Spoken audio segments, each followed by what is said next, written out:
ఎందుకురా వెనక్కొచ్చా? నువ్వు వదిన పెళ్లి చేసుకుంటారనుకున్నాను. ఎందుకు వచ్చేసా? మావయ్య బాధపడకూడదనా?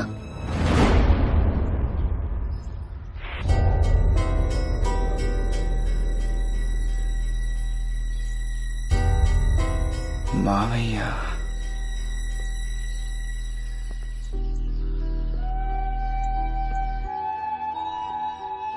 మావయ్య కోసం అనుని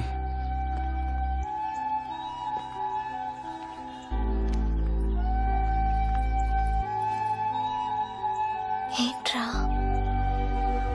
మన చిన్నప్పుడు క్యారమ్స్ ఆడుతుంటే అమ్మ చెప్పిందే, అవతల వాళ్ళు నెగ్గడం కోసం మనతో ఉన్న వాళ్ళు నేర్పించకూడదని.